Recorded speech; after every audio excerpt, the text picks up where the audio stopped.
Even if you package the school very well, you have teachers, you have paid the bursary, and all that, you can't get the results you desire if those children are hungry. I brought in a motion in Parliament last year, and I said we need to bring what you call feeding program in our schools, in particular the primary schools. If you are looking for performance, you must plug that in.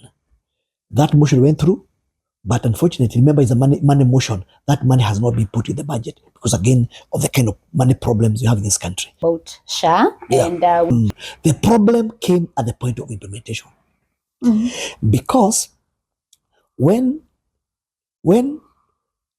NHIF, when it moved from NIH to SHA, the ministry, in its wisdom or lack of it, went out and procured a medical system, a system which they bought for 104 billion. 104 billion is so much money for a computer system. To me, is a total breakdown in terms of trust that people give to this government, in particular the Kenya Kwanza government under Ruto. Is yet another scandal. To me, it's a scandal. It has never happened. We are repeating the same thing which the last regime did, coming up with an expensive railway, which was going to nowhere. Even the most brutal regime, like the current regime, they never used to kill children. But now, what is happening? The regime called Kenya Kwanza is abducting and killing children. It's unheard of. When there's a problem of abduction and killing, the buck stop with executive. And who is the boss of executive? Is the president.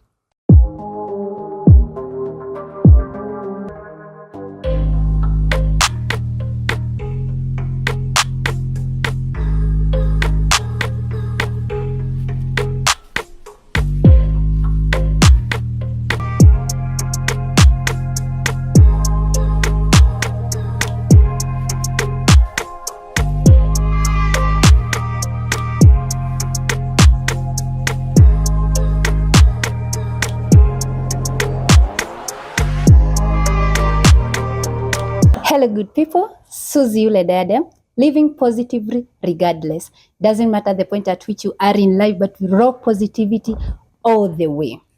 Talking of rocking positivity, even when we are dealing with things here and there, in the heat that is there in our politics here in Kenya, we still rock positivity.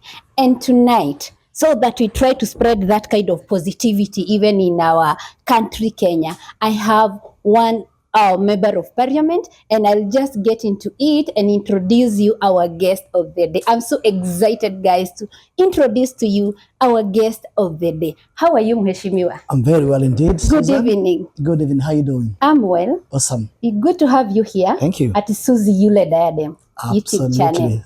Thank you so much. Yes. Thank you for creating time to be here. And now I just want you to look at the camera. Maybe you let the people know who you are and where you are from. Okay, thank you very much. My name is Wakili Muriu, and happen to be a member of parliament for the Gatanga constituency, where Susie comes from. She's one of my voters. I'm very proud of her. And above that, before I went to politics, I had practiced commercial law for over 25 years. Then I decided to serve and give back to my community in Gatanga constituency. So I'm very proud to be here today. This is part of Gatanga. So feel very much at home. Thank you so much. Thank you very much. Gatanga, there come the best musician in the country. Maybe you have a song you want to present to us. When we hear Gatanga, we hear music. Yes, for sure. I mean, those is a blessed place. And surprisingly, wherever I go, like for example, I was somewhere in Nyandarua last Saturday, for friends of mine memorial service, and the MC, instead of inviting me as his friend, he was saying, "Oh, Muriu, come for Gatanga, cash prop is music," and it's true because it is a cradle of Kikuyu music. And I'm so proud that even those people who were who I can say the forefathers of music, they're still very much alive. The DKs of this world, they're still much alive. The Kegias of this world, they're still very much alive. And of course, the Timonas of this world. Of course, we lost a few. We lost the Matthew. We lost Makivi James and a couple of them. But the beauty about it is that even over and above all that, late last year, I sponsored what we call Gatanga Night. Okay. What I'll shock you, Susie, is the number of young people who are talented. I counted them. They were about close about 50. And I wish we had 50 hours to make sure we give them each one of an opportunity to sing their song. But everybody had their own song under their belt. So it means that seed which was planted way back 60 years ago is still generating, and I'm very, very proud. Over and above all that, the music is not only one-sided. There's secular, and there's also the gospel, and it's coming up very, very well. Yeah. So I hope and pray that because we say kazi ni kazi, and all job, and therefore every hustle matters. To me, that's a hustle, and for sure with the new technology, those young people with their talent, they can still make a lot of money, and I'm very, very proud about them. Wow. Oh, beautiful. Now, Mheshimiwa, before we got the titles, the Mheshimiwa, I believe there is where we came from. Yes. How was life growing up? Okay, of course, because I was born and brought up in Gatanga constituency, in a village called Gatanga. My parents were teachers, so I went to the local schools, and then I went to high school, then I went to University of Nairobi, where I graduated and I did a degree on LLB. And then, of course, I started practice. Again, I'm an entrepreneur, so you find that law is one, but I'm a general entrepreneur, so I've done many other businesses over and above that. But most importantly, I'm also philanthropic. Very passionate about the society, especially lifting people up from down there and changing society in terms of what you find. And that was what pulled me. In fact, I will surprise you. Up to the year 2020, you know the way you keep on postponing an idea. Then Corona came.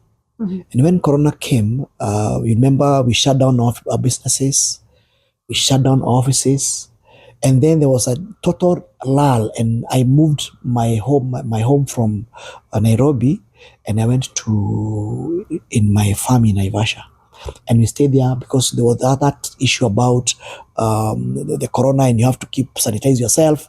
So my children who were out of the country, they came back, so they were doing homeschooling and this kind of thing, and I stayed there for about between I think 4 to 5 months thereabout.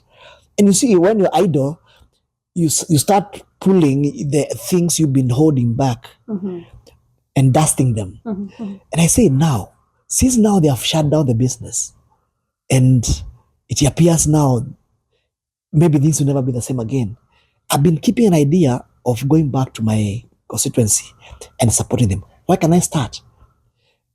In Naivasha, we do large scale farming, and we do a lot of cabbages, especially for crop rotation, because we do a lot of flower and vegetable exports.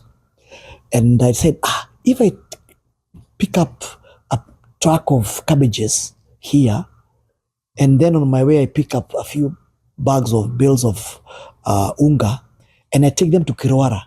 In this corona, I'm sure people will be happy. So I had no intention of buying. So when I went to Kirwara, people were very happy. And I gave people boga and unga, and they were excited. Do you know, even before then, I didn't have a Facebook page. Someone asked me there, do you have a Facebook page? Facebook for what? Oh, now if you're doing community work, people need to know what you're doing. So the same week I opened a Facebook account. Then after maybe another week or so, I went to Kegio. Kegio again, another shopping center called Kegio, and they were very, very happy. Another truck of cabbages and a truck of unga. They were excited. I did that across almost all parts of Gatanga, including those sides of Ithanga. After doing that for about like 3 months, I started getting a lot of phone calls. Oh, we are the kind of a member of parliament you are looking for. I was telling them, no, I didn't come to look for to be a member of parliament. No. The way you are passionate about this, the way you're doing to this community, I think you can become a good politician and you can be able to help the people. Of course, that's a seed which has been planted in my head, and along the way, I became easy. I polished my Kikuyu. I was able to also rekindle my networks. And interestingly, it's good to mention this. Along the way, my good friend Dede Nyoro, MP for Kiharu, looked for me. I did not know him, but he came through my good friend, another friend of mine, and he came to me and told me, "Look, I noted, I've seen what you're doing. Right now I'm on Facebook, because when I go there, I go to my cameraman, he takes photos, broadcast them, I sell my name, blah blah, what I'm doing, and then words start coming out." And he said, "You told me, look, now I can see you're vying, and which seat do you want to vie?" I told you I want to vie for member of parliament for Gatanga. Okay, now I say, look, the way you're doing things, I want you to support William Ruto. That's what do you mean? Yeah, I want to say, and I'm sure you've seen. I had not even thought who I need to support. I had not even thought about the party. For me, remember, even the idea was very young. Yeah. But then when he told me that, I started also not only going to give cabbages and unga, but I also started going to churches on Sundays. Okay. All right, that time they had started opening, so I started now networks here and there, and the course of my conversation after church and this kind of thing, I used to ask people, here, who will you support? That was 2021. Who are you going to support in 2022 as a president candidate? Ruto, I got a shock. I didn't even know that he was that popular. But wherever I used to go, it was about Ruto. Yeah. So eventually, I came back to. I didn't give my friend Dede Nyoro whether I'm gonna support him or not. But after a month or two, I called him back. We had a sitting. I told him, "You are right.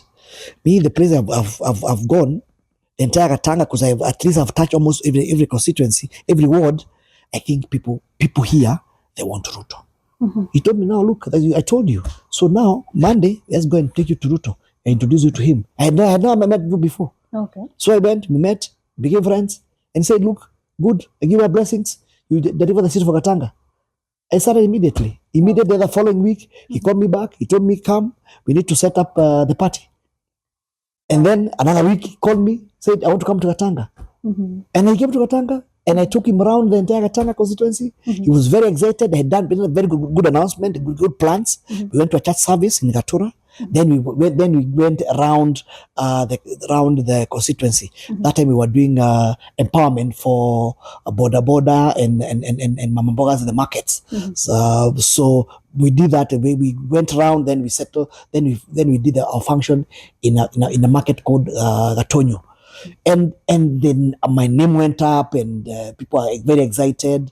I started selling the party. I opened party offices and this kind of thing. And eventually, because of all that effort, when it came to nomination, because when I was vying, I got in unopposed. Nobody wanted to come in to oppose me, especially at the nomination level. And come the final election, I had beaten everybody. In fact, all my opponents, their votes combined, they couldn't reach mine. So here I am. And I'm very, very proud that, and really thank people for Gatanga for entrusting me with the responsibility. I want to leave a legacy. I won't be there for too long. Remember, I have businesses to run. I'm there purely on sabbatical. I want to serve for a short time. Then I go back to my businesses. Okay. Yeah, thank you. Wow. What a beautiful way of entering into politics. Because actually I was to ask you how you came to politics. Yes, I'm not a professional politician. No. Wow. I won't say I am a professional politician. Yeah. Mine is to come and serve, leave some legacy. Yeah. lift people's lives and leave something tangible. People can be able to be, people will come many years to check and see. Yeah. There came a member of parliament who was able to do something different. Yes. And I'm sure along the conversation today, we are going to talk about some of those things. Wow. Now, from that background, we understand that you came to the power because of the things, the good things that you did, and the community was able to appreciate and to see your work. And now it has been, we are almost 3 years, 2.5 years. You have been in it. Have you now been able to achieve, have you been able to achieve anything now that you achieved a lot before you came in? And now we give you the vote. I would say I'm very, very happy, and I'm very, very encouraged because I had 3 key issues. Because also when you want to help people, you need to know their pain points. You need to know their pain point, and I identified 3 key pain points which the people of Gatanga had a problem with. Number 1, they had a problem with education, and sadly, you find that it's no longer those like old days whereby people used to be pushed to go to school. Every parent take their children to school, but the question is, are those children performing? Because you can be taken to school, then you get a D. Now D will take you where? Despite the fact that you spend so much money. So I decided one of the things I want to do is to lift the quality of education and lift the standard of education. So at least my voters can start appreciating the value of the money they are put in their children for education. And my first level of intervention, and what we can call the low-hanging fruit. I went to Gatanga constituency and I found, despite the fact that there is a CDF, which one of the key deliverables is bursary, people are not getting bursary. Do you know, I even brought Ruto one time to Gatanga constituency to give bursary with my own money. I gave about 15 million shillings, my own personal money, as bursary to people because I felt the pain that they can't be able they can't be able to give their children education, and yet there's public money which they're supposed to be given fairly. And I told them, look, if they give me an opportunity to serve them, I'll make sure the bursary which today they are begging, today they are bribing, today is given secretly, it will be given in an open forum. It will be given to the children of the poor and the rich. It will be given equally, because when I asked them whether they are hustlers, all my voters told me they're hustlers. So why do you need to have a vetting program to vet hustlers? Hustlers are people who are determined to live their life from bottom going up. And therefore, when I got an opportunity, the first thing I did is to come up. When we went to that office, there was no system. There was no, and these days you can't work just haphazardly. You can't take a pen and a paper, start scribbling things.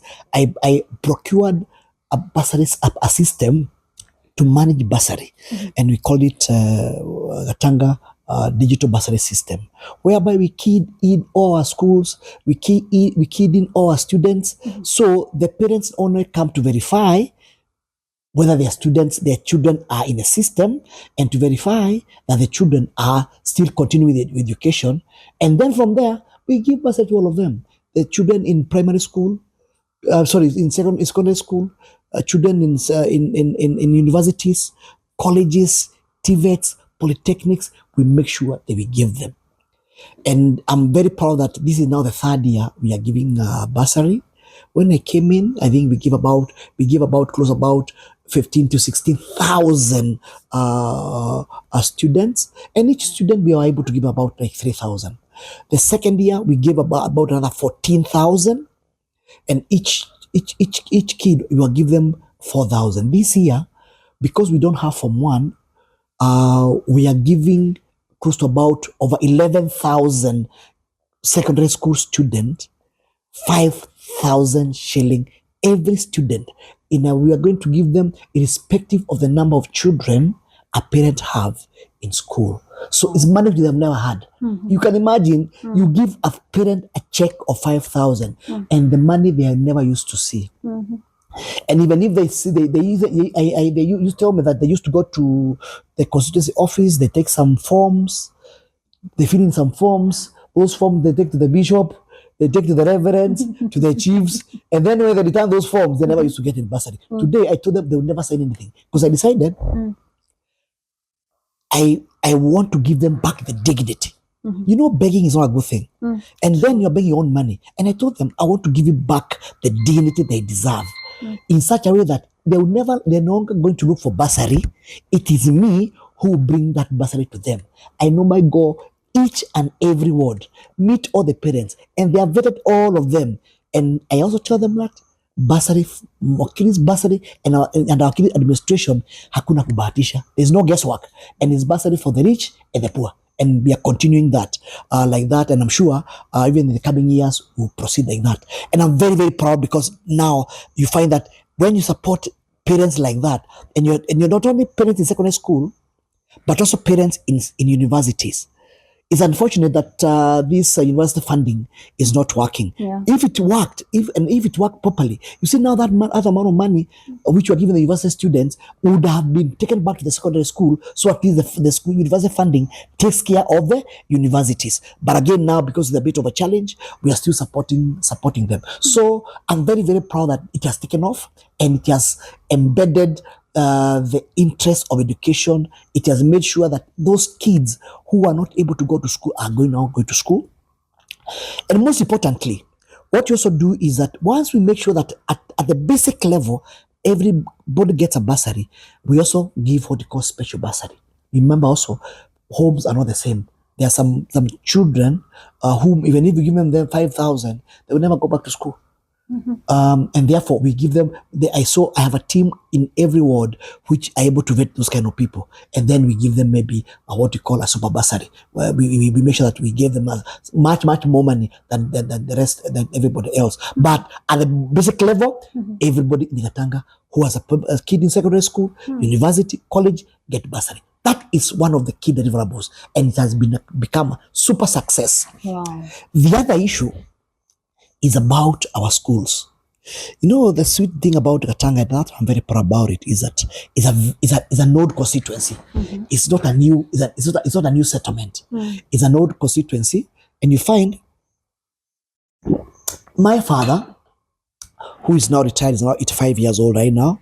My father was a senior civil servant before he retired. Went to Kehumbwine Primary School in the 50s. That school is the same school you find today.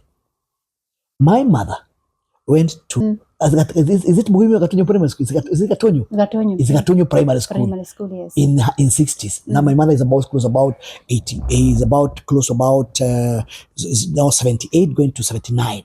Okay. In fact, in the month of March last year, we held a very big party for them. They were celebrating 56 years of marriage. Wow. So they did a full wedding. Wow. White dress. Wow. Yeah? Yes. Yes. So now my point is, you can imagine. So if my parents went to school in the 50s, and those schools were still there, there have never been an elaborate plan to renovate and refurbish. It is still the old colonial looking schools with leaking roofs, with the dilapidated floors, and they don't look good at all. And therefore, because one of the things which I picked up during my campaigns, and which resonated very well with my voters, is that they told me, we'll give you our votes, but we'll give you your votes because, number one, you are educated and you know the value of education. And number two, we as voters, we know education is the equalizer between the children of the poor and the rich. And therefore, for our children to rise from the ashes, like the proverbial phoenix, we need you to come and improve the level of education in the constituency. And therefore, the first port of call again, since we are lucky we have the bursary, we have the CDF funds, is to make sure that we refurbish those schools. We came up with a very elaborate program called Msingi Bora program. Msingi, you know, is the foundation. Yeah. And you know, currently we have a new system called CBC. Yeah.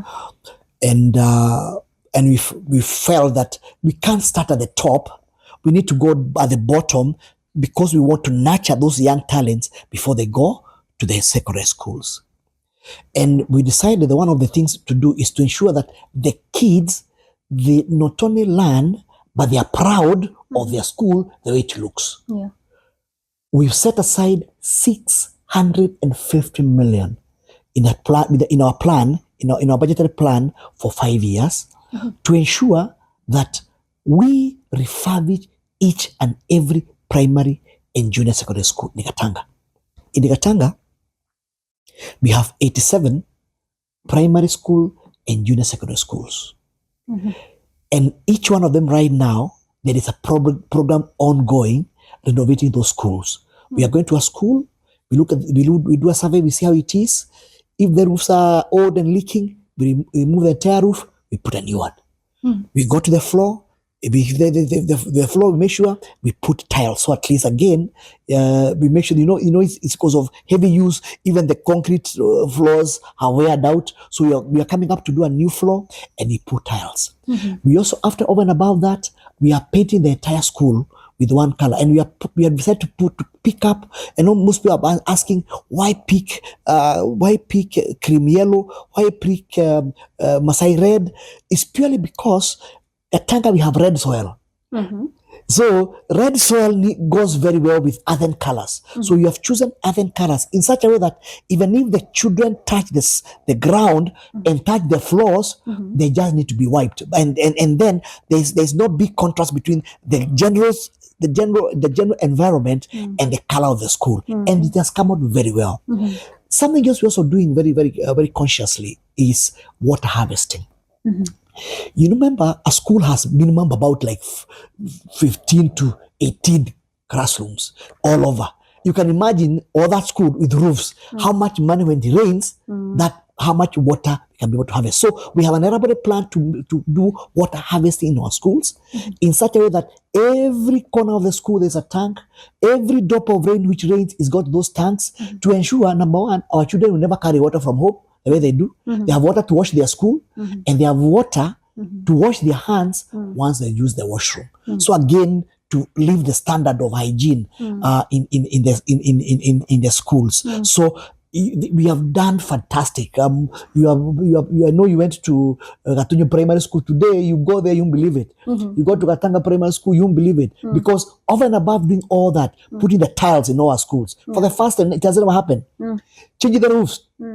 Putting up, making sure that the walls are well painted inside and outside. Water harvesting. We will finish with putting cabro in all their common areas, from the road to the parade to the paths which goes to the classrooms and to the paths which go to the toilets, to ensure those kids will never step on that again. How they went to school, that's the way they'll be coming back, because they are nice, clean, and neat. And I will change that school, all our schools totally. We have another maybe about 2 years to go, because we do our program this year.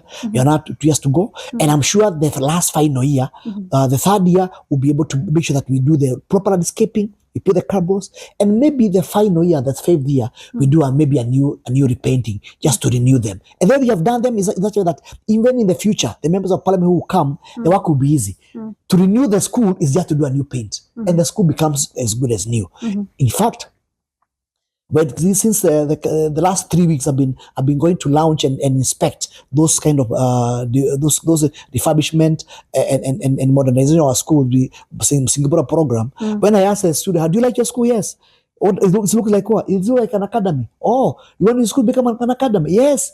They say they are very, very proud. I will share with you my Facebook page and my TikTok page. You see how children are excited, how parents are excited, how teachers are excited to teach in a nice, sweet, beautiful looking environment, and it's very encouraging. And finally, on education, Do you know, Sue, even if you package the school very well, you have teachers, you have paid the bursary, and all that, you can't get the results you desire if those children are hungry.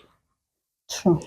And it's very interesting because I brought in a motion in Parliament last year, and I said we need to bring what we call feeding program in our schools, in particular the primary schools, because there is capitation, that is for tuition, but there's no provision for food. Remember when we used to go to school, we either used to carry cold food, or you go hungry the whole day. True. And as a result, if you are looking for performance, you must plug that in. That motion went through, but unfortunately, remember, it's a money motion. That money has not been put in the budget because, again, of the kind of money problems you have in this country. But luckily, I went around and met these people called Food for Education.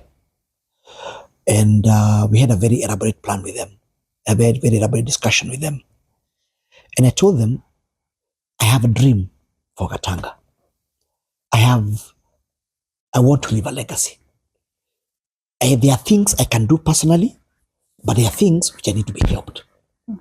And I told them, I'm going to build very good schools. They'll be called academy, beautiful, sweet, nice looking.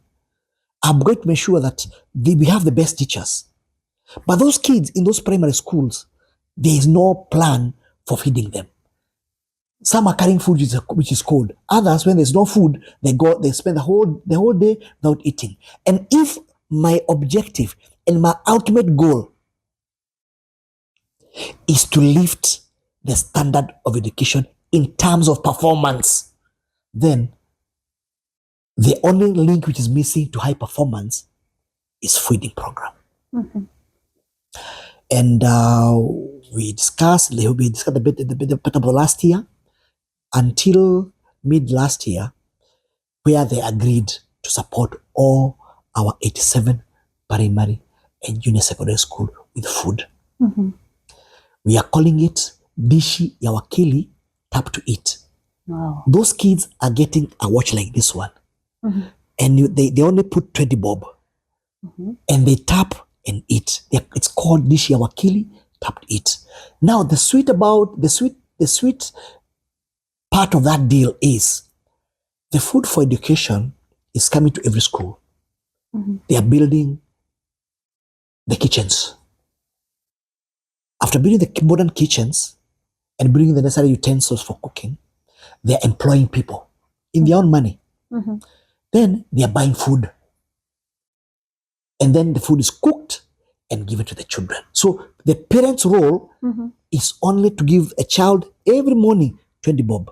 You can imagine 20 bob in today's economy can buy nothing. Yeah. But they are eating a 350 gram of food out of money. And that food, and I told them, of course I was told them in a jibe, I told them, look, the children of Gatanga, especially for primary school and junior secondary school, they are watoto wa Wakili Muriu. They are children of Wakili Muriu. I love them dearly. And I can do anything for them. And therefore, also, the menu must be commensurate with the son and daughters of Wakili Muriu. And I told them, since you people, I know people like cooking things called githeri. My children in primary, junior secondary school, they don't eat together. So they improve the menu. The menu is, and I told them the most important thing is to give them this kid a balanced diet.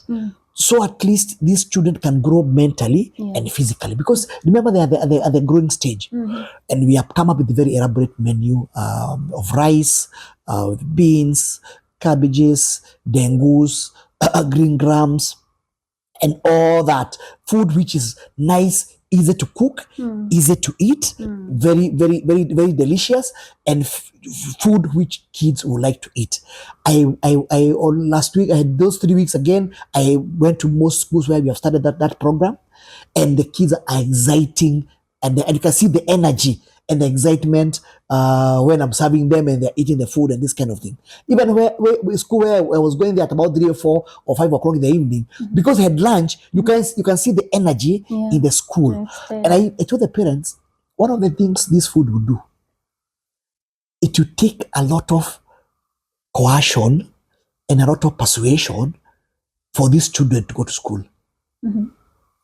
I was telling them, these kids, once they start eating in school, nobody will wake them up. They will be waking up the parents to go to school. To go to school, yes. I was even telling them, even if they have a headache, they will take the dawa and tell the parents, me, instead of sleeping at home, let me go to school. Nipone mbele. Yeah. Because I know, because remember, children, what excites them is eating. Something sweet, something nice. So you entice them by eating. At the same time, you inculcate education in them. And I told my parents, in 2 to 3 years, the performance of Gatanga will go 300-fold. Both in terms of performance, in terms of lack of absenteeism, and enrollment will go higher. And to me, that's the legacy which I want to leave to Gatanga. Wow. And finally, it's also good to mention something very critical. In 1985, around 1985, a dam called Dakaine was built in Gatanga. And it was built by World Bank. And sadly, the people who designed it were skewed towards providing water only to Nairobi. You can imagine water being cut close to about 60 or 70 kilometers from Gatanga all the way to Nairobi. For those 20, 30 years, I came and found that water, not a drop has ever been consumed in Gatanga. And of course, successful members of parliament before the leaders, they were talking about it, but nobody has ever succeeded to make sure that the dream of making sure that the water before it goes to Nairobi is consumed in Gatanga came true.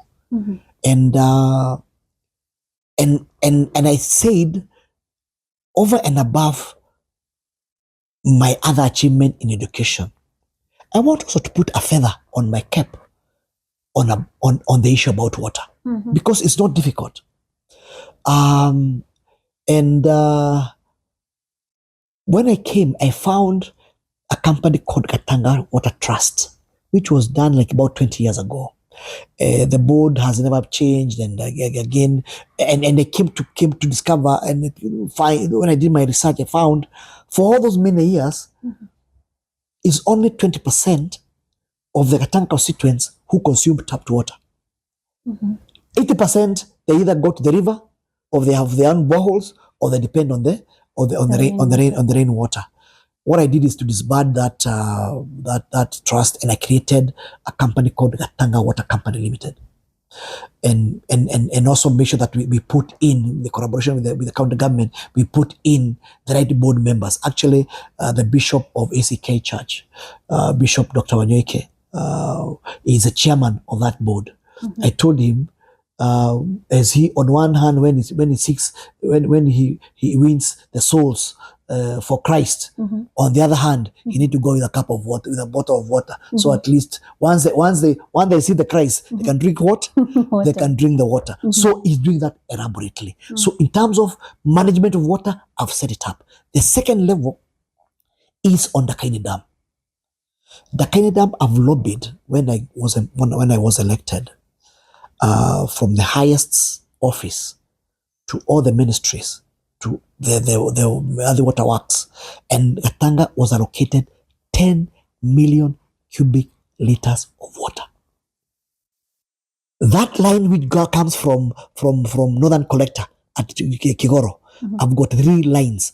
One line comes from Kigoro, that's the line which serves Donyoshege, dam serves the side of Kiumbuine, the side of Mukarara, and goes all the way down Jasho, Wanyaga, all the way down Mukarara, Gituaba, all the way to Kionyu. Then the line closes over to the Greens. Remember the Greens and the Golf and the Ngiri are part of Gatanga constituency. Yeah. Then there's another line from Keriaine, Jogoki Makia's home out there. There's another line which we have connected, which you serve that line of Keriaine, Gadhaji, Gadhaine, all the way to Gatanga Girls. It goes all the way and connects at the Gatanga Shopping Center. There's another line in Regeda. Regeda, there's another line which now will go to Mafai, go to Kegio, go all the way to Jogo and Maki Estate and Karagaita Estate, which are also part of Gatanga constituency. Why did I do that? I did that because of two things. Number one, to ensure that over and above our music, you talk about music. Gatanga, we are so endowed in music. We're also endowed in water. We've been supplying Nairobi for the last 30 years with water. And for the first time, in fact, in a week or two, I'm going to launch all those lines. And the president came about the month of 9th of August last year and launched that water. So our work now is to ensure that water gets to get to their homes. So even if I don't do anything else in the Gatanga constituency, I take care of education. I take care of water. For me, I'll be an extremely satisfied person.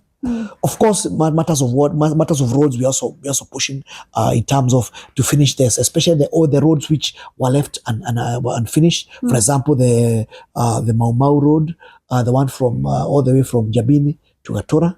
Because again, it will open a very important artery and you connect Nyandarua County and Murang'a County through that road.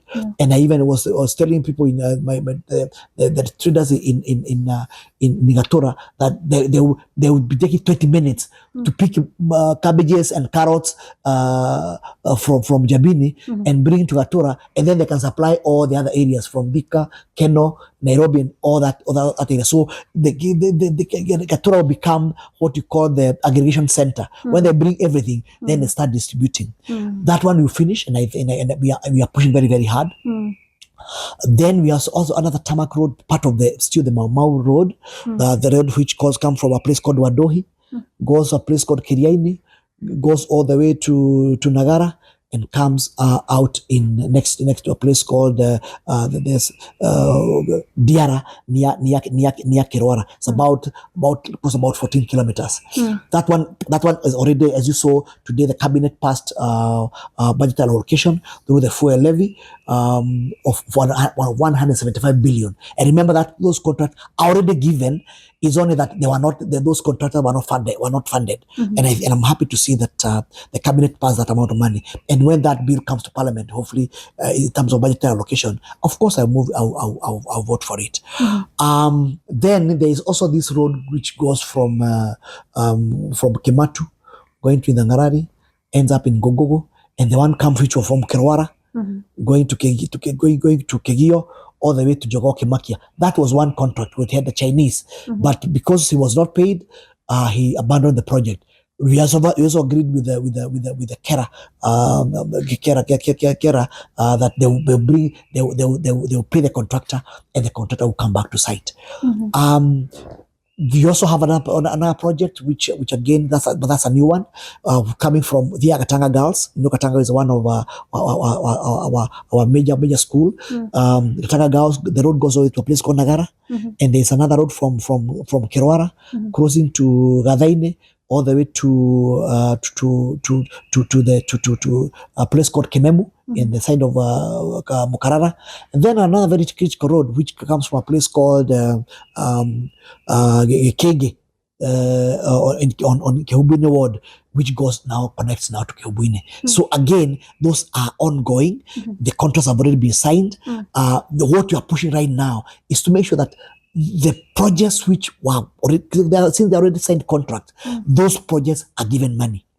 contractors have come back to site. And since we have got about 2.5 years, I hope and pray through my network and my pushing this kind of thing, we'll be able to make sure that also those tarmac roads are done. That is over and above the maraming of the roads which you are doing. You know, there's a road which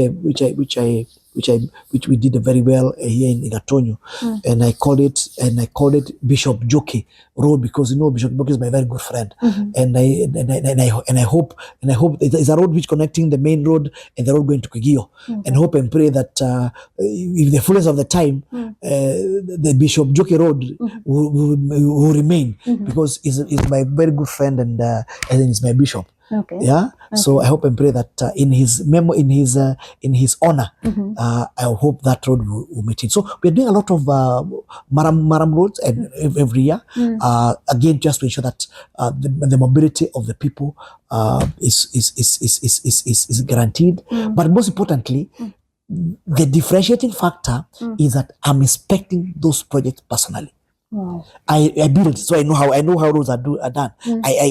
There's no single road which you pass in Gatanga without my supervision. If we give it to a contractor, he does it poorly, you have to redo it before I can authorize the payment. Because again, I am the watchman and the custodian of the resources of Gatanga. So I want the Gatanga people to get the value for money in whatever happens, be it bursary, be it their schools, be it their roads. I'm there to make sure not a 1 cent is spent wrongly. I want them to get the value for money. And that's my legacy in Gatanga.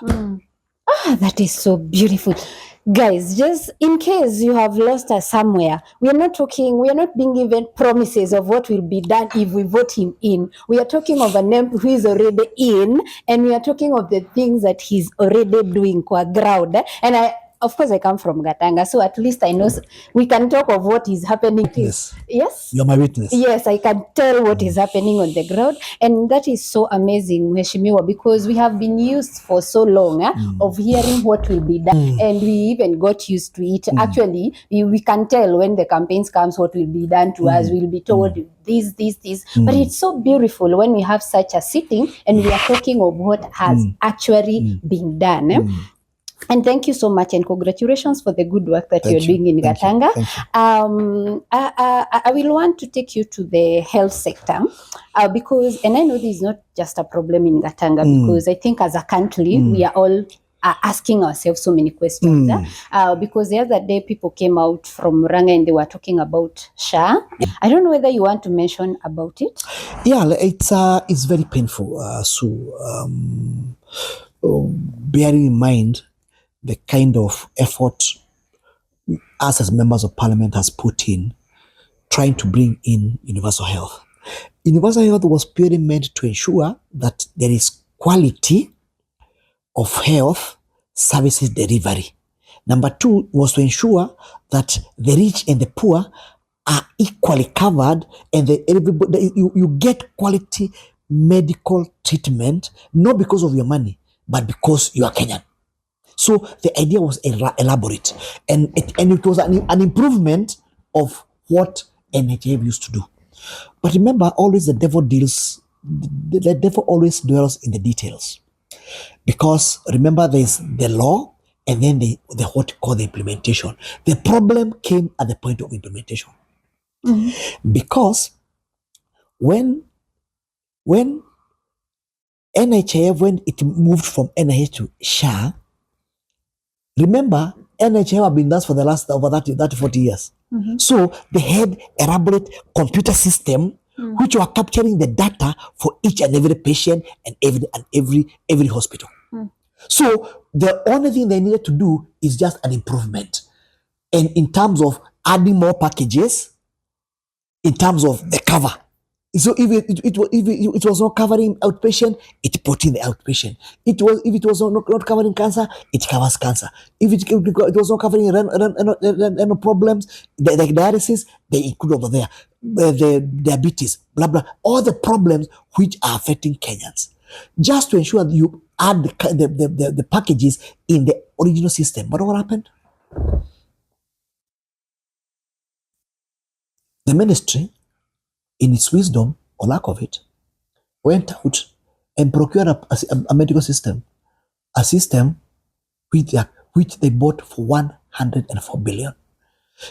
I think we become immune to money in this country. 104 billion is so much money for a computer system. Remember, there are even what you call off-the-shelf computer systems. Remember also the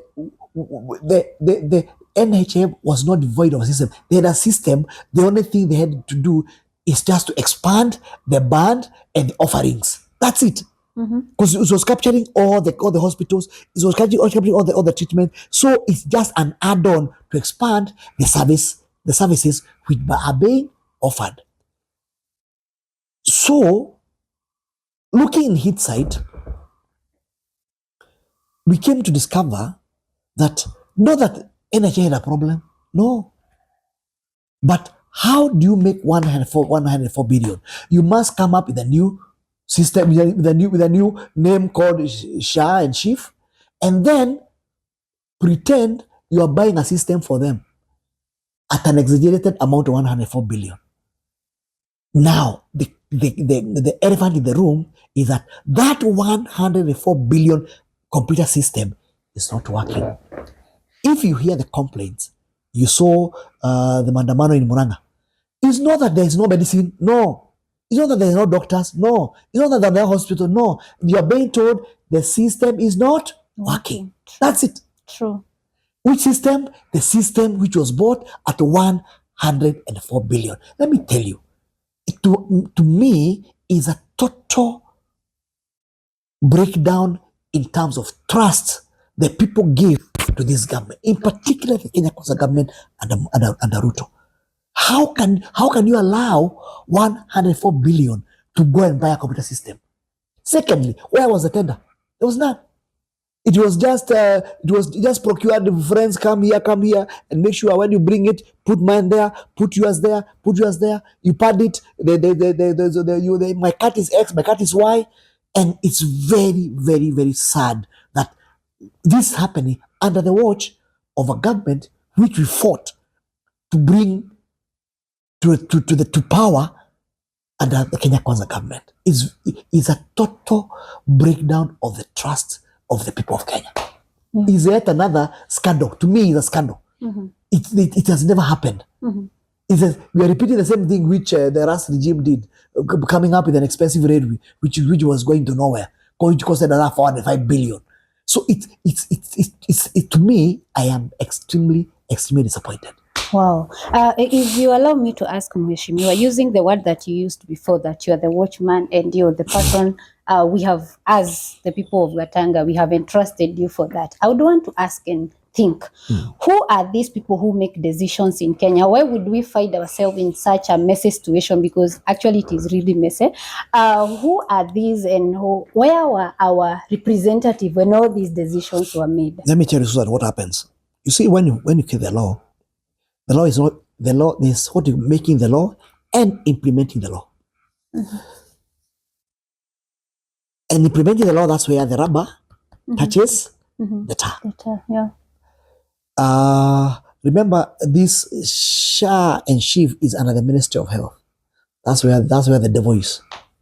I'll show you a letter confirming that program was bought at 104 billion. It's not working. That program is not more than 1 billion, but it was bought 100 times value. And because it was not meant to help you as a Kenyan, it was meant to help the people who are procuring, and it's a rotten system. That's why it's not working. Because the objective was to make money, not to give you services. And that's my problem. Okay. Where do you think we are heading to in that area? Well, number one, you saw the other day when we went to Naivasha as for it as members of parliament, we said unequivocally, number one, do away with that SHA. Number two, refund people their money. How can you pay 2.75% and then don't get services? We said, please, disband it. We told the government clearly, disband it and refund back people the money. Wow. Let's go back to NHIF. Let's go back to NHIF. Okay. Otherwise, it's total theft. It's scandal. Total scandal. Wow. Thank you for that.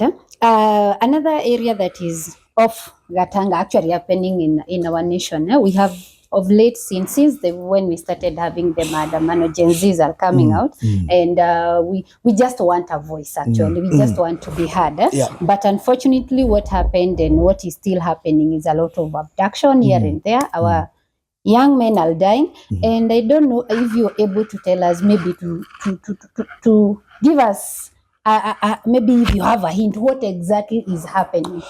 I'll tell you, Sue, that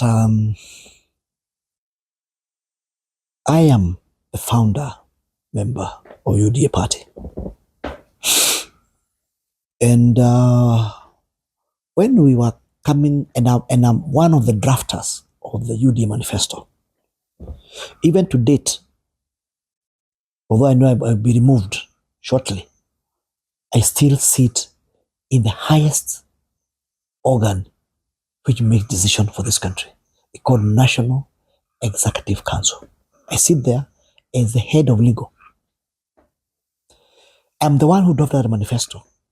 And one of the things we had said in the manifesto, that we will never, ever, people will never lose their lives or get incarcerated or get charged in court for political reasons. The story which you had the last regime of people getting abducted and thrown in the Vayala, we said we'll never ever do that again. In fact, my president, in his acceptance speech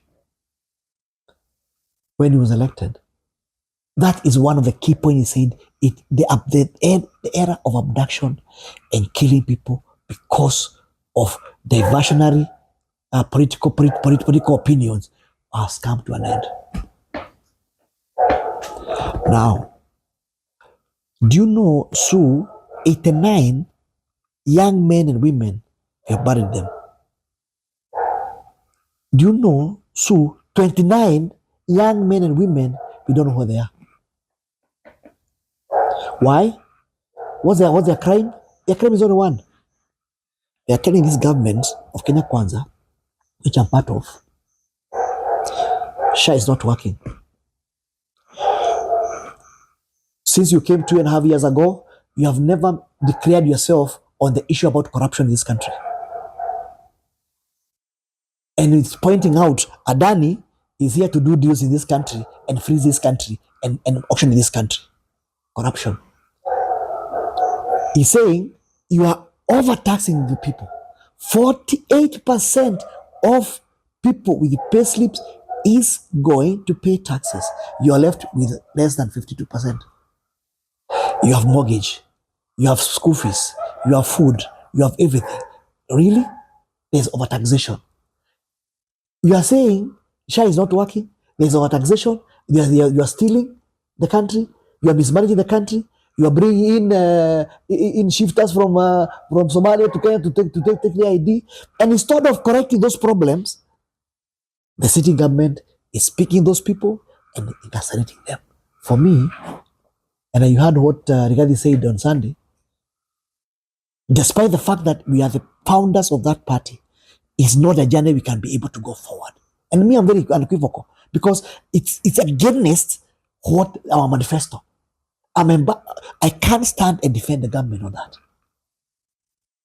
You know, we are saying it can mess the economy, it can mess the politics, but abducting children and killing them, if it has gone against any iota of consciousness, is against the human right, is atrocity against humanity, is a crime against humanity. In fact, as a student of history, the colonial times, even the most brutal regime like the colonial regime, they never used to kill children. But now, what is happening? There's a regime called Kenya Kwanza is abducting and killing children. It's unheard of. And that's why you heard Gachagua said, matters to do with UDA party, as the people of the mountain, that one we are done. That one we are done. And not because we hate anybody, but because of the policies this government have come up with. Abduction is adorable. It's unimaginable. I can't believe it. And the sad part of these abductions and killings too is this. As a politician, when I'm getting criticized by my voters, I also come back and sit down and ask, okay, why were those people complaining? How can I do it better so at least I show them, number one, I've listened to them because they're the one who gave me the votes, and the other one, and they're my employer, and therefore, see, they're my employer, they hold a higher ground in terms of correcting me. I'm not above them, I'm below them. So when you find a government which in its consciousness resorts to abduction and killing, what is telling you it has exhausted all sensible ideas of growing the country. So it's not a government you can go with anywhere. Okay. It has exhausted all the ideas of improving the economy. It has exhausted all the ideas of improving our politics. It has exhausted the ideas of lifting people from poverty. And therefore, to silence you, because I have nothing better to offer you, is to kill you. Wow. And if I may ask, because we are talking of a government that you have been part of all this time, all these things are happening. Do we have a sector in the government that is having an immovable force that is studying in that? Because at some point we are wondering, how are these things just erupting all of a sudden? I'll tell you. Don't struggle. Don't struggle. I'll make your heart rest. The government is made of three key arms. The one is called legislature. That is parliament and senate. And that's the law-making body. It's made of judiciary. That is the law interpreting body. And thirdly, it's called the executive. Executive is to execute the laws given. And that's why they have the power of the police, they have the power of the army, they have the power of the civil service. All right? Their role is to execute the mandate given to them by the people. Who is the boss in the executive? It's called the President of the Republic of Kenya. And the chief of the armed forces. Who is the head of the legislature? They're the speakers of both parliament and senate. Who is the head of judiciary? Is the chief justice. So when there's a problem of abduction and killing, the buck stop with executive. And who is the boss of the executive? It's the president. It's the president. So you don't have to wander around, go around trying to no. And remember, he came out and asked for votes and made promises. So by doing that, you have not owned Kenya. In fact, Kenya own you because they have given you a job. True. All right. So but now what's happening is that because you've been given the instruments of power, now you're abusing those instruments of power by silencing your critics. Wow. Wow, it's getting hot. Is it getting hot or cold? Now, do you think there is a future for our youth? We know that is what is happening today. Where is the future of our youth? Are we able to stand? Are we able to get power in terms of politics, in terms of participating in our economy? I have Gen Z in my house. Now, and I'll tell you a conversation I've been having with them. And some of them were rioting in Nairobi. Others, I was seeing them rioting in the BBC in London. The one who studied and works in London, they were there rioting. But I told them, I told them, number one, we have faith in Gen Z. This country belongs to them. For us, we have done our part, but this country belongs to them, and I want to encourage them. But two things here. One, when the Gen Z made sure they have stormed parliament, the president has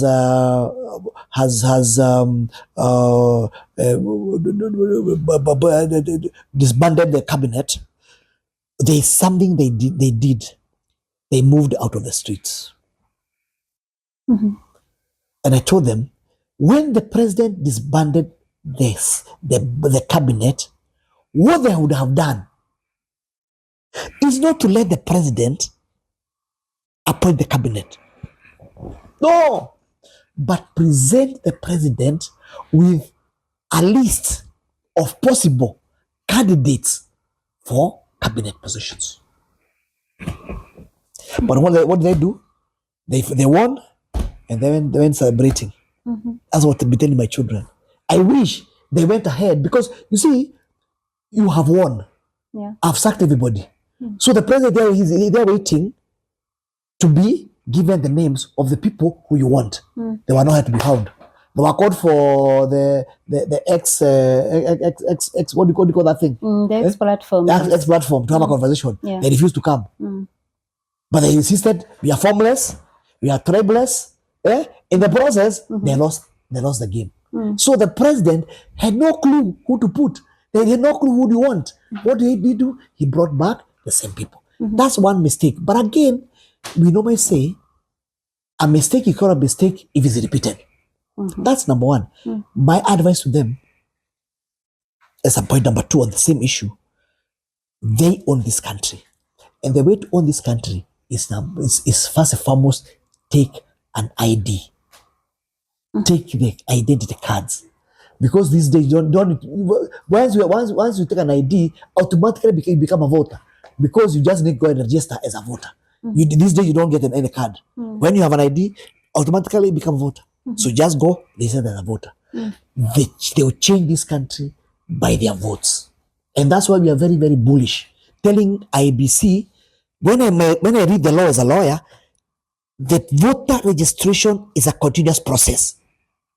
So they can't tell the Kenyans that, oh, we don't have any commissioners. That's rubbish. The law says clearly the registration of voters is an ongoing process. From January to December, from first year to fifth year. It's supposed to be continuous. That's number one. Number two, the issue about IDs. We hear there are people who have given priority to get IDs. That's another war. The next battle is on IDs. The next battle is on make sure that every young person get an ID, because as a result, they're going to be defranchised. And you can see what the new administration is doing is going to northern frontier, where there are no votes, to look for votes. So naturally, if there are no votes, what they do, they bring people from Somalia. Wow. Yeah, that's a danger. But again, we are watching, and we won't keep quiet. We are watching. And for me, that declaration of not vetting, I found it very strange, because when I read that, when you read the law in terms of the Registration of Persons Act, there are a number of qualification which you require to provide before you get an ID. Number one, you must have your own birth certificate. And the items in the birth certificate can change. You can't change with your father. You can't change with your mother. You can't change the ID. All right? Number two, you must bring the ID or copies for both parents, so that you can be committed to be a Kenyan-born citizen. Now, when you go without an ID of your parents, how will you feel unless you change the law? And that's why sometimes I find this administration a bit funny, because instead of first of all addressing the law, they make a declaration. And when they make a declaration, when they try to implement, the court overturns it, because they have not changed the law. I would like them to bring that law in parliament. They change it. They say you don't require to have an ID of your parent. You don't require to have the birth certificate, you have your own birth certificate, and therefore it's like you get your ID like mkate. You just pick ID and move on. It's not possible. So and my challenge again is that the promise that was made there is a lie. It's a big lie. Okay. It's a big lie, because if you have not changed the law for you to be able to comply, how will you do that? How that ID would be backed by what? And remember, all these things are security documents. They are serialized. So if we say open the data, let's see Where are the birth certificates for this person? Let's see who are the IDs for this person. If you cannot produce those things, I want to declare your citizenship will be declared null and void. Wow, that's a challenge, and that's why I said I think we are trying to create a populist pocket, but we are not taking care of the fundamentals, which are the law. You're supposed to change the law, bring it to parliament. We see whether it's making sense. If you don't require an ID of your parents, that's okay, but not only on this land. Even Tanzanian, even people in the Uganda border, even people in the Ethiopian border, they don't require it, and then we see. All right. Yeah. If you don't require the birth certificate, let's let everybody get an ID wherever they are. And you have got so many people here, and therefore then we see. But you cannot say, "Oh, these people should not be vetted." No, it does not make sense. Change the law. Yeah. Wow. Wow. Good people. We are having a conversation with Honorable Wakili Edward Muriu from Gatanga constituency. And I think at this juncture, we need to take a glass of water. So watch out for part 2. This is just the end of part 1. We'll be back to continue this conversation with Mheshimiwa. So watch out for part 2 of our conversation. For now, bye.